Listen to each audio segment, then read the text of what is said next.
बड़े माफिया एक दिन में अरबों का कोयला बेच रहे हैं। ये हमारे झारखंड की तस्वीर है,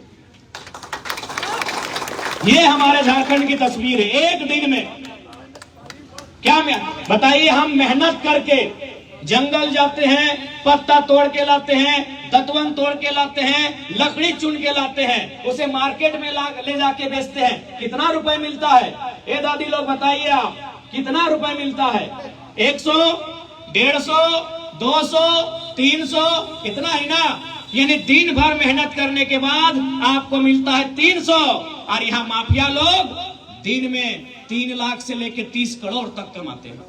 ये मेरे झारखंड की तस्वीर है। इसलिए इस राज की तस्वीर को आपको बदलना होगा। इस राज की तस्वीर को 2 चीजों से बदल सकते हैं, या तो मतदान से या तो उलगुलान से।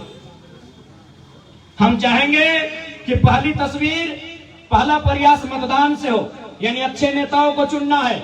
आज आपके बीच आएंगे, यही हेमंत बाबू आएंगे, क्योंकि आदिवासी समाज में उनको लोग बहुत मानते हैं। आके आपसे कहेंगे कि हम आदिवासी का बेटा हैं, आदिवासी का भाई हैं। लेकिन एक बात जान लीजिए, उनसे भी हिसाब लीजिएगा कि हेमंत बाबू, हम लोगों ने सरकार इसलिए बनाया था कि हमारी माँ बहन को सम्मान मिले, हमारे नौजवानों को रोजगार मिले।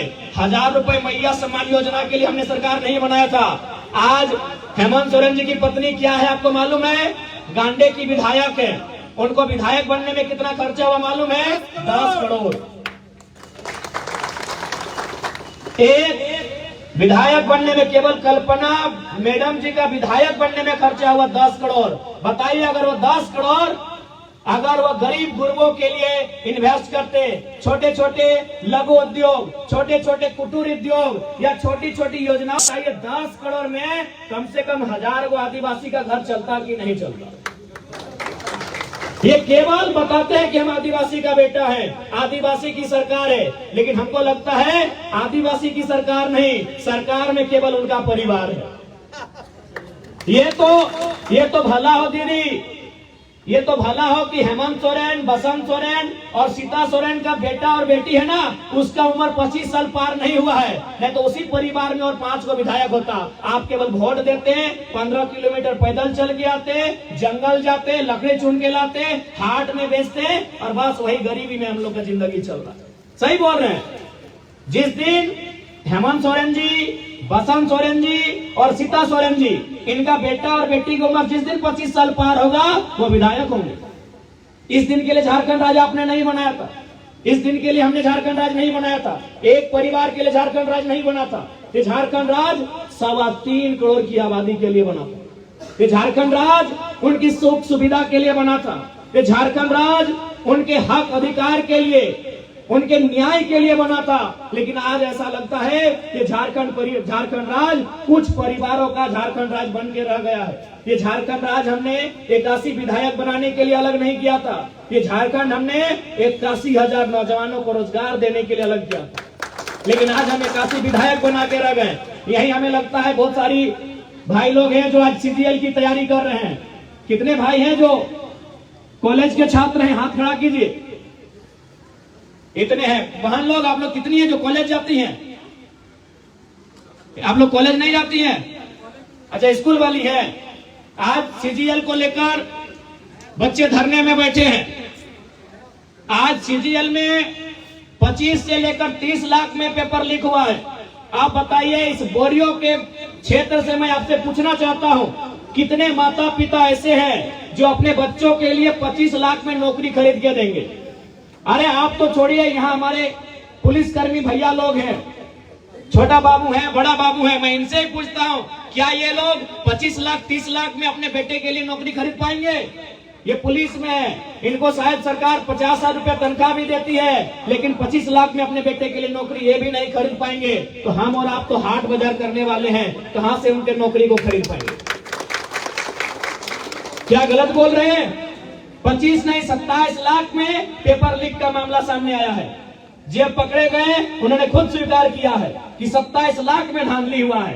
बताइए, कितने लोग हैं जो 27 लाख में अपना बेटा के लिए, अपनी बेटी के लिए एक नौकरी खरीद के ला के देंगे? इसलिए आप इस भूल से आपको आना होगा कि हेमंत सोरेन जी आदिवासी के हितैषी हैं। वो केवल और केवल अपने परिवार के हितैषी हैं। बस इंतजार है कि कब उनके परिवार में और उनका बेटा, उनका भतीजा, उनकी बेटी 25 साल की उम्र पार करे। मैं आपको गारंटी देता हूं, जिस दिन 25 साल की उम्र पार होगी वे विधायक का चुनाव लड़ेंगे। अभी आपको तय करना है कि आपको इसी प्रकार हाट बाजार में जाके दुतवन बेचना है, पत्ता बेचना है, इसी प्रकार लाचारी बेबसी में जीना है, या लड़के जो झारखंड हमने लड़के लिया था उसी प्रकार अपना अधिकार लड़के लेना है, कि आपको तय करना है। आपको तय करना है कि झारखंड राज्य क्यों बना था। इसलिए आज हम लोग स्पष्ट कहना चाहेंगे कि झारखंड राज्य तो हमें मिला, लेकिन यहाँ की आदिवासियों की मांग थी सरना धर्म कोड, आज तक नहीं मिला। आज जेल कैंप पार्टी सरना धर्म कोड का पक्षधर है। हम लोग अगर आते हैं सत्ता में, सरना धर्म कोड के मामले को मजबूती से रखेंगे और उसके लिए प्रयासरत रहेंगे। आज आदिवासी राज्य में आदिवासियों की अलग पहचान, सरना धर्म कोड का कोई बात ही नहीं होता है। यदि हम लोग आते हैं तो पेशा कानून को मजबूती से उठाएंगे, पेशा कानून का हम लोग पक्षधर रहेंगे। पेशा कानून का मतलब क्या होता है, ये आदिवासी समाज को समझना चाहिए। पेशा कानून यानी आपके जमीन की खरीद बिक्री बिना ग्राम सभा की अनुमति से नहीं होगी। आपकी जमीन पर कोई योजना बिना ग्राम सभा की मंजूरी से नहीं होगी। और साथ ही साथ कुछ छोटे छोटे केस मुकदमे, जैसे अभी चोरी हुआ आप बड़ा बाबू के पास चले गए, मारपीट हुआ आप बड़ा बाबू के पास थाना चले गए। अगर पेशा कानून स्थापित होता है तो छोटे छोटे मामलों में आपको थाना पुलिस जाने की आवश्यकता नहीं होगी। पेशा कानून में ये प्रावधान है, तो हम लोग पेशा कानून के पक्षधर हैं। आदिवासी राज बोलने से आदिवासी राज नहीं होता है। इस राज्य में सीएनटी कानून है, संथाल परगना में एसपीटी कानून है। एसपीटी कानून का मतलब है आपकी जमीन को कोई खरीदे ना, आपकी जमीन की बिक्री ना हो। क्योंकि अंग्रेजों के काल में चाहे भगवान बिरसा मुंडा की बात रहे, तिलका मांझी की बात रहे, बुद्धू भगत की बात रहे, रघुनाथ महतो की बात रहे, या शेख भिखारी की बात रहे, टिके तुमराव की बात रहे, जिन्होंने इस राज्य के लिए अपना बलिदान दिया है, उनका एक ही नारा था कि जमीन हमारी है, हम खजाना नहीं देंगे। ये जमीन हमारी है, इस जमीन में हम खजाना नहीं देंगे। ये जमीन हमारी है, हम खजाना नहीं देंगे। सिद्धू कान्हू की बात रहे, चांद भैरव की बात रहे, चांद को महतो की बात रहे, या फूलो झानो की बात रहे, एक ही नारा गूंजा था कि हमारी जमीन है, इस जमीन पे हम खजाना नहीं देंगे। यानी हमारे लिए सबसे इंपॉर्टेंट क्या है, जमीन है। जमीन से बड़ा कुछ नहीं। आज हमारे बाद इस जमीन पर हमारी आने वाली पीढ़ी खाएगी, उनके चले जाने के बाद उनकी आने वाली पीढ़ी खाएगी कि नहीं। देखिए माताएं बहनें, हमारे अभिभावक, संपत्ति दो प्रकार की होती है। और यहाँ जितने लोग आए हैं, चाहे मीडिया के कर्मी हो, चाहे मंच में हमारे नेतागण हो, चाहे बगल में हमारे पुलिस वाले भैया लोग हों, चाहे आप जो नीचे बैठे हैं हाट बाजार करने वाले, सबकी इच्छा होती है संपत्ति अर्जित करने की, कि मेरा कुछ संपत्ति बने। संपत्ति दो प्रकार की होती है, चल संपत्ति। चल संपत्ति का मतलब ये मोबाइल, ये छाता आपका चल संपत्ति है। ये जो अपने नाक में पहनना है, गले में पहनना है, ये चल संपत्ति है। आपके जेब में जो बटुआ है वो चल संपत्ति है। आप जिस गाड़ी में भी महंगी महंगी गाड़ियां, ये चल संपत्ति है, इसका ठिकाना नहीं है। आज अगर बोरियों में है तो कल दुमका में मिलेगा।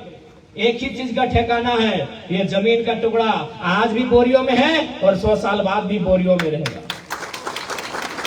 और हमारी लड़ाई इसी जमीन के टुकड़े की लड़ाई है। झारखंड में क्या लिखा है, झारखंड। झाड़ मतलब क्या होता है, जंगल, और खंड मतलब जमीन का टुकड़ा। यही जमीन के टुकड़े की लड़ाई है कि आप हमसे हमारी जान ले लो, हम दे देंगे, लेकिन जमीन का टुकड़ा नहीं देंगे। इसी जमीन के टुकड़े में हमारे बाप दादाओं ने फसल उगाया है और अपने परिवार का भरण पोषण किया है। हमारी असल लड़ाई एक जमीन के टुकड़े की है। इसलिए आज आपसे कहेंगे, आज केवल और केवल ये लोग ठगने का काम करते हैं। जब से मुख्यमंत्री मैया सम्मान योजना लेके आए, ये बीजेपी वाले भी योजना लेके आए, दीदी गोगो योजना। मैं चाहूंगा स्थानीय थाना प्रभारी महोदय संज्ञान ले, और जो लोग उस प्रकार का कैंप लगा रहे हैं, चूंकि ये जिला का आदेश है, जिला कार्यालय का आदेश है, कि गोगो दीदी नाम की कोई योजना नहीं चल रही है, तो जो लोग कैंप लगा रहे हैं उनको जेल के अंदर डालिए। हमारी झारखंड की जनता को गुमराह करने को उन्हें कोई हक नहीं है, हमारी भोली भाली जनता को भलाने का उन्हें कोई हक नहीं है। इसलिए मैं स्थानीय थाना प्रभारी महोदय सामने है, आपसे मेरा विनती होगा कि जो लोग दीदी गोगो योजना के नाम पर फॉर्म भरवा रहे हैं उस कैंप में आप घुसिए, उन्हें डंडे से मारिए और जेल में बंद कीजिए। उन्हें हमारी भावनाओं से खेलने का कोई हक नहीं है। इन्होंने मजाक बना के रख दिया है। इसलिए आज और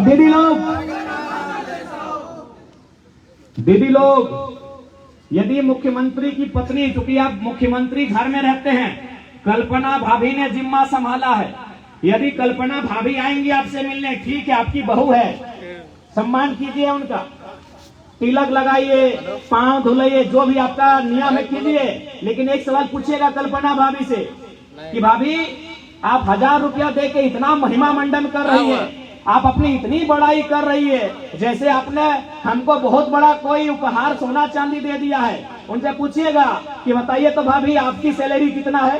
ठीक है, आप हमको 1000 रुपया दे रहे हैं ना, 1000, बताइए आपकी सैलरी क्या है? मालूम है उनकी सैलरी 3 लाख। आज के डेट में विधायकों की सैलरी क्या है? 3 लाख है।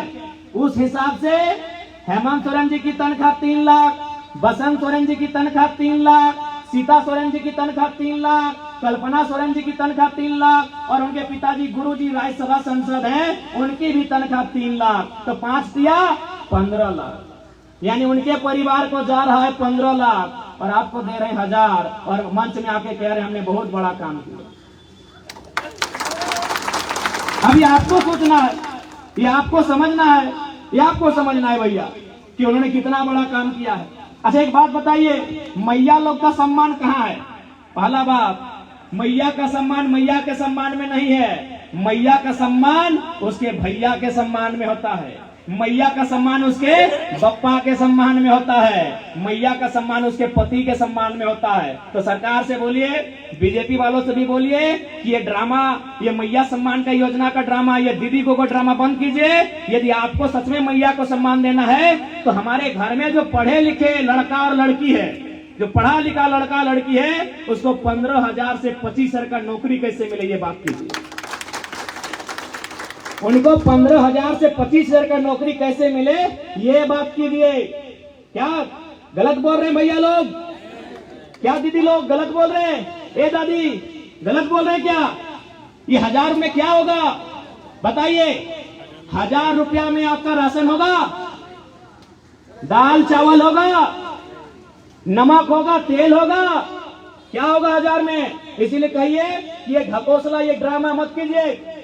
हमें दीदी को कोई योजना भी नहीं चाहिए, हमें मैया सम्मान भी योजना नहीं चाहिए। आप उस पैसे से कोई ऐसा काम कीजिए कि हमारे पढ़ने लिखने वाले नौजवानों को, चाहे वो लड़का रहे चाहे लड़की रहे, उसको 15,000 से 25,000 तक का महीना मिले, ऐसी व्यवस्था कीजिए।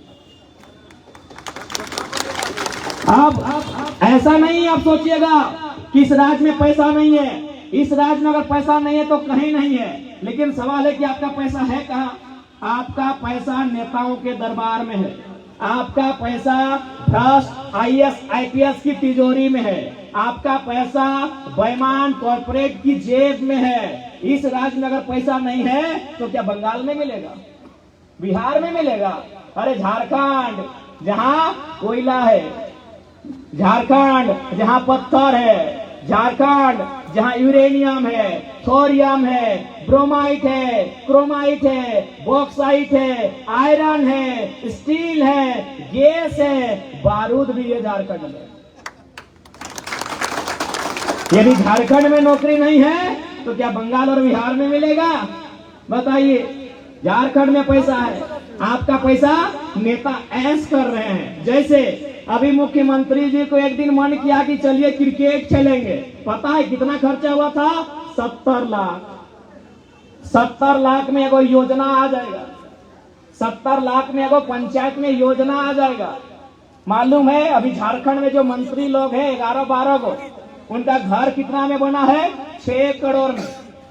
आपका घर कितना में बनता है? 1,25,000। तो चलिए यही गुना भाग करते हैं। 6 करोड़ यानी 6 के बाद 7 को 0 और 1,25,000 0 0 काटिए 125 और ऊपर में जो है इसको गुना भाग कीजिए 480 रिजल्ट आता है। यानी 480 को परिवार को जो आवास मिलता, एक मंत्री हड़प के बैठा है और बोलता है खजाना खाली है। कोई खजाना खाली नहीं है, आपका हिस्सा मंत्री की तिजोरी में है। मुख्यमंत्री ने इस वर्ष कैगो फॉर्च्यूनर लिया है मालूम है आपको? कितना? सद्बुद्धि नहीं है, नेताओं की नियत नहीं है। और कहां से रहेगा? आधा से ज्यादा मैट्रिक फेल है, आधा से ज्यादा मैट्रिक फेल है। मालूम है कि नहीं? 12 में 6 मंत्री नॉन मैट्रिक है। कहां से इनके पास प्लानिंग रहेगा? कहां से इनके पास डिजाइनिंग रहेगा? अच्छा बताइए, इससे पहले जो बीजेपी की सरकार थी, आपके जो बच्चे स्कूल जाते थे उनका स्कूल का ड्रेस क्या था? लाल रंग का था, थोड़ा सा कत्था रंग लगाते हैं, टीका फोका, कत्था रंग का था। अच्छा एक बात बताइए, यहाँ जितने भैया लोग आए हैं थोड़ा देखिए तो कितने लोग कत्था फुल पैंट पहन के आए हैं? एक भी नहीं। कौन रंग लेके आए हैं? हरा। चेक कीजिए तो कितना लोग हरा जींस पहन के आए हैं? एक भी नहीं। इसका मतलब क्या है? अवेलेबल नहीं है। इसका मतलब क्या है? एकदम समझिएगा कि यदि सरकार नीला रंग का कपड़ा लेके आती, यदि सरकार व्हाइट कलर का कपड़ा लेके आती, यदि सरकार काला रंग का कपड़ा लेके आती, तो उस रंग का कपड़ा सिंह जी के दुकान में भी मिलता है, पांडे जी के दुकान में भी मिलता है, राय जी के दुकान में मिलता है, टूडू जी के दुकान में भी मिलता है, सोरेन जी के दुकान में मिलता है, भगत जी के भी दुकान में मिलता है और अंसारी जी और महतो जी के दुकान में वो रंग का कपड़ा मिलता है। यानी आप मार्केट में कहीं खरीद सकते हो। तब सरकार क्या करती है? सुनिए कैसे घोटाला करती है। जब नई सरकार आती है सबसे पहले वो अपने आईएएस को जिम्मा देती है कि कैसे कमाना होगा। तो फिर वो क्या करती है? एक कपड़ा बना कि भाई आपको हम 6 महीना का टाइम नहीं है, एक ऐसा कपड़ा लेके आइए जो मार्केट में नहीं है। अब वो लेके आई हरा रंग का कपड़ा। अब मान के चलिए झारखंड में स्टूडेंट है 80 लाख, 80 लाख एक बच्चा खर्चा करेगा 1,000 रुपए, तो 80 लाख गुना 1,000, चलिए यही गुना करते, पढ़ा लिखा स्टूडेंट है, मैथ कमजोर नहीं है। तो 80 लाख में 3 जीरो, अगर 2 जीरो देंगे तो 80 करोड़ और 1 जीरो देंगे तो 8 अरब। अब चूंकि सरकार 5 साल चलेगी यानी 8वां वाला बच्चा 12 तक जाएगा, यानी कितना हो गया? 8 अरब गुना 5 40 अरब। अगर उसमें जेन्युइन लागत 10 अरब है तो 30 अरब का घोटाला है। अब मेरी बात सुनिए। अब मान के चलिए हम लोग सरकार 24 में बनाते हैं, मान के चलिए कि जयराम महतो जेल कैंप पार्टी 2024 में सरकार बना लेती है और हमको भी यदि स्कूल में घोटाला करना है, जैसा रघुवर दास ने किया, हेमंत सोरेन ने किया, यदि हमको भी घोटाला करना है तो हम नोटिफिकेशन जारी करेंगे, हम कैबिनेट में प्रस्ताव लाएंगे कि आज के बाद झारखंड में जितना भी स्कूल है उनके जो बच्चे पढ़ते हैं उनका जो ड्रेस होगा वो पीला रंग का फुल पैंट होगा। पीला रंग मार्केट में नहीं है, यानी हम फ्रॉड करेंगे, हम फिर से लूटेंगे और इसी प्रकार किसी कंपनी को 6 महीना का टाइम देंगे कि आप पीला फुल पैंट बनाइए। है पीला फुल पैंट पहने, कितना पहने दिखाइए, कौन पहने पीला फुल पैंट दिखाइए, पहने हैं। इसी प्रकार झारखंड को लूटा जा रहा है। यदि हमको 29 में फिर घोटाला करना हो तो हम 29 में क्या नियम लाएंगे कि आज के बाद से जो ड्रेस होगा स्कूल का वो फुल पैंट का रंग गुलाबी होगा। दिखाइए कितना लोग गुलाबी पहने हैं। एक पढ़ा लिखा लड़का है, एक मामूली बात है लेकिन समझा दी। समझना आपको है, नहीं समझना आपको है। चलिए और एक उदाहरण देते इस चबूतरा से। अभी जो आवास मिलता है सरकारी आवास, कितना दाम है उसका? 1,20,000, 25,000, 1.5 लाख से ज्यादा नहीं। पता नहीं आपको कितना मिलता है। हमारे धनबाद बोकारो में जो ग्रामीण में मिलता है उसका दाम है 1,25,000 दाम है। इस चबूतरे में हम खड़ा है, बताइए चबूतरा का दाम कितना है? इसका राशि क्या है? 2.5 लाख से 3 लाख। आप हमको एक उत्तर दीजिए कि घर बनने में ज्यादा खर्चा है कि चबूतरा बनने में? घर बनने में, घर बनने में। लेकिन चबूतरा बनने में पैसा लगाते क्योंकि घोटाला करना। तो बोलेगा कौन? आप किसी भी इसको चबूतरा मत गिनिए, ये चबूतरा नहीं आएगा, ये शेड आएगा। आप किसी चबूतरा को देखिए, इसमें कुछ नहीं रहता, सिर्फ चबूतरा है। उसका दाम लगभग 2.5 लाख से 3 लाख होता है। आप देखिएगा प्राकृतिक राशि वहां लिखा रहता है 2.5 लाख से 3 लाख। अब आप समझदार हैं, आपको भी मालूम है कि आवास बनने में क्या होता है। पहले नीचे एक बार ढलाई होता है, लिंटन में ढलाई होता है, छत में ढलाई होता है, फिर पलस्तरा होता है, फिर पेंट होता है, फिर दरवाजा लगता है कि नहीं। एगो बच्चा भी जान जाएगा कि चबूतरा में ज्यादा खर्चा है कि प्रधानमंत्री आवास में। आवास मिल रहा है 1.25 लाख का, चबूतरा मिल रहा है 2.5 लाख का। ये होता है घोटाला, ये है आपका पैसा। इसलिए अगर हम लोग सरकार में आते हैं तो नो डाउट हम लोग कोई ज्यादा तीर मारने का काम नहीं करेंगे, बस घोटाला में कंट्रोल कर देंगे। ये झारखंड सोना है। हम लोग कोई सुदर्शन चक्र लेके थोड़ी आए हैं कि घुमा देंगे सब ठीक हो जाएगा। हम कोई मंत्र लेके थोड़ी आए हैं फूंक देंगे ठीक हो जाएगा। हम कोई जादू की छड़ी लेके नहीं आए कि ठीक कर देंगे तुरंत। लेकिन इतना विश्वास है कि अगर ढंग से काम किया जाए तो झारखंड से सुंदर राज पूरे भारत देश में नहीं है। क्योंकि यहाँ क्या है, यहाँ 40% खनिज है। खनिजों की मात्रा कितनी है गिनती में? 75 से 80। अगर एक एक करके गिनेंगे कोयला ब्रोमाइट करके तो 80 प्रकार के खनिज हैं और उनका प्रतिशत क्या है? 40। कोयला अकेले 27%। कोयला राजधानी धनबाद, मायका की राजधानी कोडरमा। यानी हमारा एक एक को जिला एक एक को मिनरल्स देता है पूरे देश को भारी मात्रा में। लेकिन दिक्कत क्या है? इनकी नीयत में दिक्कत है। क्यों दिक्कत है? नहीं इनको मालूम है क्या खान साहब कहां जाएंगे, बस बीजेपी को हराना है, खान साहब का वोट मेरे पास, इनको कोई दिक्कत नहीं, कुछ दीजिए चाहे नहीं दीजिए। आदिवासी कहां जाएंगे, बस ऐसे दिखाना है। अच्छा ये बिजनेसमैन है, बढ़िया वर्ग है, ये तो भाई बीजेपी के वोटर से हैं, ये आदिवासी है तो जेएमएम वाले हो गए, ये कांग्रेस जा रहे हैं मुस्लिम है, ये तो हमारे वोटर हो गए। यानी आपको उन्होंने अपना वोट बैंक बना लिया है, आपको अपना बंधुआ मजदूर बना लिया है। एक बात स्पष्ट जान लीजिए, अब तो चुनाव मुद्दा में होता ही नहीं है। अब तो शिक्षा की बात करते ही नहीं है, रोजगार की तो बात करते ही नहीं है, वो 5 सालों में क्या करेंगे वो तो बात करते ही नहीं है। अब चुनाव पार हो जाता है, इंडिया पाकिस्तान हिंदू मुसलमान इसी में पूरा चुनाव पार हो जाता है। एक और उसके लिए दोषी कौन है मालूम है? हम और आप दोषी, जनता दोषी है। क्यों दोषी है मालूम है? अभी चंपई सोरेन चर्चा में है क्योंकि उन्होंने बीजेपी ज्वाइन कर लिया है। क्यों ज्वाइन किया है आप आधा जानते हैं, हम पूरा बता देते हैं। एक ज्वाइन करने का कारण यह है कि हाँ जेएमएम ने उनको उचित सम्मान नहीं दिया। दूसरा कारण यह भी है कि अपना बेटा बाबूलाल सोरेन के लिए टिकट मांग रहे थे। यानी चंपई सोरेन जो शख्स 2 बार मंत्री रहे, जो शख्स मुख्यमंत्री रहे, जो शख्स 25 साल से विधायक हैं, उनको भी चिंता है अपने बेटे की। सोचिएगा बात को कि जो शख्स 25 साल मंत्री विधायक बन के रहा, मुख्यमंत्री बन के रहा, उसको भी चिंता है अपने बेटे की कि बेटवा को टिकट कैसे मिलेगा घाटशिला से, और आपको चिंता नहीं आपके बेटे की। तो कौन जिम्मेवार है भैया, कौन जिम्मेवार है? इसको उसको बोलने से क्या होगा, इसको दोष देने से क्या होगा? आपने कभी सवाल किया कि हम अपने बेटे के भविष्य के लिए आपको वोट दे रहे हैं? आप प्रत्येक जिला स्तर में एगो विश्वविद्यालय एगो महाविद्यालय की स्थापना करेंगे जहां UG to KG to PG की पढ़ाई फ्री होगी। आपने ये चर्चा किया? नहीं चर्चा किया। आपने कहा कि प्रत्येक पंचायत में एक स्वास्थ्य केंद्र होगा जहां एक एमबीबीएस डॉक्टर बैठेगा जो हमारी इलाज का, हमारी सेहत का ख्याल रखेगा। नहीं किया। आपने बस यही देखा कि इंडिया बोल रहा है बीजेपी वाला, पाकिस्तान बोल रहा है ये वाला, हिंदू का पक्ष ये ले रहा है, मुसलमान का पक्ष ये ले रहा है, मुद्दा का पक्ष कौन ले रहा है आपने चर्चा ही नहीं किया। अरे भाई सोच के देखिए, चंपई सोरेन अपने बेटे की चिंता कर रहे हैं। हमारे धनबाद में एक सांसद बने, अब वो चिंता कर रहे हैं कि मेरी पत्नी को बागमारा का टिकट कैसे मिलेगा। गिरिडीह के सांसद को चिंता है कि रामगढ़ से मेरे बेटे को टिकट कैसे मिलेगा, है कि नहीं है? अरे निशिकांत दुबे जी को चिंता है कि इस बार हम तो सांसद 4 बार बनिए गए, 3 बार, अब हमारी वाइफ को टिकट कैसे मिलेगा, जरमुंडी तरफ दे देते हैं। उनको भी चिंता है अपनी पत्नी की, उनको भी चिंता है अपने बच्चों की। अभी मुख्यमंत्री ने क्या किया? अगर ये आदिवासी का हितैषी थे तो कल्पना सोरेन के जगह कोई सरिता सोरेन को विधायक बना देते। उनको भी चिंता है कि मेरी पत्नी विधायक कैसे बने।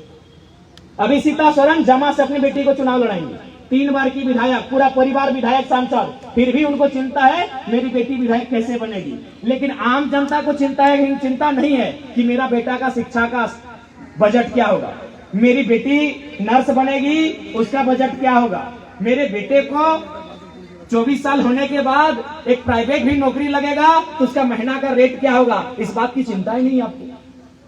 इसीलिए आज भी हम धक्के खा रहे हैं, आज भी हम लात जूते खा रहे हैं। तो इसलिए एक बार यदि आपको विश्वास लगता है तो इस राज्य में हमें मौका दीजिए, इस राज्य को हम लोग बदलेंगे। और कैसे बदलेंगे ये हमने पूरी दुनिया के सामने कहा है, अग्रेशन से बदलेंगे। इंटरव्यू देखा था ना आपने कॉन्क्लेव में 10 घंटा, कौन कौन थे? हेमंत सोरेन भी थे। इंटरव्यू देख ले है ना, हेमंत सोरेन हलथिन, चंपई सोरेन हलथिन, सुदेश महतो हलथिन, तो जाके नेता प्रतिपक्ष अमर बावरी हलथिन। अरे हाँ, असम के मुख्यमंत्री हेमंत बिश्व शर्मा भी हल है। ये बगल के तोहर मंत्री दीपिका सिंह पांडे, राजमहल के विधायक अनंत ओझा, ऐसा 12-15 गो मंत्री, विधायक, सांसद और मुख्यमंत्री हल है। सभी की बोल रहा है कि हम राज्य को ऐसे चलाएंगे, हम राज्य को ऐसे चलाएंगे, ऐसे चलाएंगे, ऐसे चलाएंगे। एक गो शख्स है पारसनाथ के टाइगर से, की बोल रहे मालूम हो कि जो अच्छा काम करेंगे वो हवलदार भी है तो नमस्कार है, गलत करेगा तो दामोदर में ले जाके पटक देंगे। कहे कि हमको लगता है ये मीठा मीठा बात से झारखंड नहीं चलेगा। आप झारखंड में कहीं जाइए, भैया मेरा जमीन हड़प लिया है, भैया 40 साल से जमीन नहीं है, नौकरी नहीं मिला है, भैया मेरा जमीन बिल्डर ले लिया है, भैया मेरा साइन वीडियो साहब नहीं कर रहा है, भैया मेरा जमीन लूटने में डीसी का मदद है। आज 24 साल से झारखंड में यही हो रहा है। इसीलिए हमने साफ कह दिया है, जो ईमानदार है उसको नमस्कार है, और यदि कोई झारखंड के भविष्य के साथ खिलवाड़ करेगा तो पारसनाथ के गजार में उसका स्वागत रहेगा।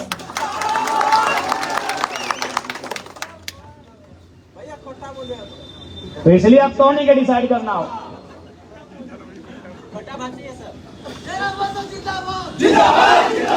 ना जिंदाबाद ना, हमने की कोई दिक्कत ना है। हमने ऐसे भी पुरान नेता ना लगे, देखबे करे टोजर पहन के आए लियो, टी शर्ट पहन के आए लियो, तो हमने एकदम नौतन नेता लगियो। हमरा तो जेबर माला पहना हमें तुरते खोल के रख दो, हमरा होगलो पसंद ना तो एकदम नया नोटा है, देख ले तो सामने ही हो। अरे 200 टाका के टोजर हो, टी शर्ट एकदम हम ना जाने हो, आके देख ले, स्कैन कर ले कितना लगो। खाली गोड़ियो देख ले, खाली गोड़ियो गाड़ी में भी देख ले। आधे ऐसा बात ना कि तुरते हमें रिमोट हटा दे लिए, हमें जब गाड़ियां आई लो धनबाद के नंबर लगाओ JS10 देखिए चेक कर ले, गाड़ी में कहीं चप्पल ना हो। खाली गोड़ी लो भैया, एकदम नवा नेता हियो, नया सोच के साथ आए हियो, पसंद लग तो वोट दिया। और झारखंड के बदलना कैसे हो, प्लानिंग हमने पास हो। टेक्निक केवल घोटाला कर लो, के नहीं घोटाला कर लो। बगल में मंत्री है आलमगीर आलम, गेलो ना भितरे 50% दिया, 50% दिया। एक नंबर घोटालेबाज हो, भले समझी लगो, लेकिन एक नंबर घोटालेबाज हो।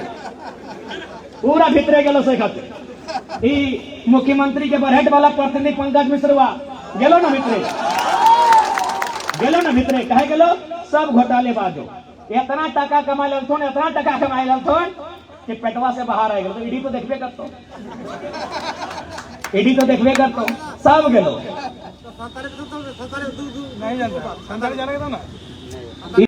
तोहनी से पूरा विश्वास कर रहे हो। तोहनी चूंकि साहेबगंज जिला हम फर्स्ट टाइम आए रही हो, वहाँ खातिर शायद तोहनी के लागो कि बाबू नया लड़का है, की करते नहीं करते। एक बार फोन घुमाई लिए धनबाद बोकारो में, केकरो घुमाइए, वीडियो के, सीईओ के, मैनेजर के, एसपीओ के, HR के, ककरो घुमाइए। और खाली इतने बोलिए कि सर टाइगर जरा मत हो, बोलेगा रिक्वेस्ट करना मत लो, थोड़ा दूरी रखना। बागमारा वाला देख लिया वीडियो, पूरा देश में ओकर तारीफ है कि नहीं भाई लड़का, कोई बोल रहे गलत भी कर रहा है, कोई बोल रहे सही भी कर रहा है, लेकिन सच्चाई की अगर जान भी ना तो बड़ा बुरा लगता है। 133 के वर्कर ओकर हाजिरी बना है 32,000 रुपया महीना, और मिल रहा है 6,000। इतना अन्याय की कोई हिसाब ही ना हो। तो चूंकि मीडिया फोटवा खींचे हलो तो हम बतला टेबला मार लिया, हमारा इतना गुस्सा चल रहा परवाह मारते। तो गलत आदमी हमने सरकार में बिल्कुल बख्शल ना जीतो। जो ईमानदार रहो तो अपने के प्रमोशन भी मिलतो, अपने के तारीफ भी बीतो, मेडल भी बीतो। और जे गलत कर तो भैया हम राखली पारासनाथ पहाड़ का बढ़िया जोन दखलिए गजार में लेके तो हमने एगो छोटा सा समय ना चुकी, फिर हमने के जाना हो राजमहल। एक छोटा सा घटना बताया था, गिरिडीह में हम चुनाव लड़ रहे हैं, धोनियों के मालूम हो। और मालूम कर ले भारत के इतिहास में 1952 से चुनाव है, पहली बार फर्स्ट अटेम्प्ट 1 साल पहले कोई फेस वैल्यू ना आए और पहली बार 3.5 लाख वोट भारत के इतिहास में कोई लेके ना आए। इंडिया के बात करें, फर्स्ट अटेम्प्ट 3.5 लाख वोट, ठीक है हार के लिए कोई बात ना है, लेकिन इंडिया के इतिहास में कोई लेना ना है। फर्स्ट अटेम्प्ट, फर्स्ट चुनाव, और 1 साल पहले को कोई फेस वैल्यू नहीं, प्रखंड में चेहरा हमारा ना है, कोई ना जाना है। तो एक दिन गिरिडीह में इसने चर्चा व्यवहार है, जैसे यहाँ प्रखंड हो तो बगल में देखे चाय की दुकान है, तो मार्केट हो तो मार्केट में 2 ऑफिसर बैठ कर चर्चा कर रहा है कि सर जयराम महतो का बहुत हवा है, लग रहा है कि गिरिडीह लोकसभा से जयराम महतो चुनाव जीत सकते हैं। तो एक हम बोल रहे कि अगर जीत भी जाएंगे तो क्या उखाड़ लेंगे दिल्ली में, वो अकेला कुछ नहीं कर पाएंगे सर। तब दूसरा फिर बोल रहे कि सर आप ठीक बोल रहे हैं, जयराम महतो अकेले दिल्ली में कुछ नहीं कर पाएगा, 543 को एमपी रहेगा, मोदी का टीम अलग है, राहुल गांधी का टीम अलग है, इनको क्या मौका मिलेगा वहां। तब दूसरा बोले कि सर ये बात तो सही है कि जयराम दिल्ली में कुछ नहीं करेगा, लेकिन मेरा दिल कहता है सर जहां से दामोदर नदी और बराकर नदी का सीमा बनता है उसके बीच में कोई गलत करेगा तो रोड में पटक देगा सर। आप ठीक चंद्रपुरा में घटना घट रही, चंद्रपुरा यानी एकदम कोयला के खदान, चंद्रपुरा यानी बड़का power plant, CTPS thermal plant, वहां एक सोलर प्लांट लागे वाला है। रैयत वहां जमीन के बदले नौकरी मांग ले, हर जगह मांगा है कि जमीन ले, जमीन के बदले नौकरी ले, चंद्रपुरा में भी मांग ले। लेकिन जानबे कर रही कि ईस्ट इंडिया कंपनी की तरह कंपनी सब जुल्म कर है, उल्टा अपनी 21 गो लड़का पे FIR कर दिले, कंपनी वाला मैनेजमेंट 21 गो लड़का में केस कर दिले 353 के धारा के साथ। और की बोल रहे मैनेजर मालूम हो कि सर केस को अभी आगे मत बढ़ाइए, केस भरा 1 जून के, कल सर 4 तारीख का इंतजार कीजिए, 4 तारीख को वोट का गिनती है, यदि जयराम महतो गिरिडीह का MP बन जाते हैं तो भूल से भी केस को आगे मत बढ़ाइएगा सर, नहीं तो घर घुस के मारेगा। ये मैनेजर के बयान है कि अगर जयराम महतो MP बन जाते हैं तो भूल से भी केस को आगे मत बढ़ाइएगा, नहीं तो घर में घुस के पीटेगा वो। इसीलिए इंतजार कीजिए 4 तारीख का, केस हुआ 1 तारीख को, इंतजार कीजिए 4 तारीख का, अगर वो हारेगा तो केस भेजेगा। सही में हम चुनाव हारे, 5 तारीख को केस चला गया तेनुघाट। ये उनको भी अंदाजा हो गया है कि अगर ये लड़का सिस्टम में आया तो भैया उथल पुथल मचेगा। अब ये आपको तय करना है नौजवानों, और ये आपको तय करना है कि झारखंड की दिशा और दशा को कहां लेके जाना है। और तोहनियों के आदिवासी माने तोहनियों, आदिवासी खाली कल्पना सोरेन नहीं लगे, हियो जो बैठले हैं मैया जेठियन ददियन, हाँ सब गोगो बाबा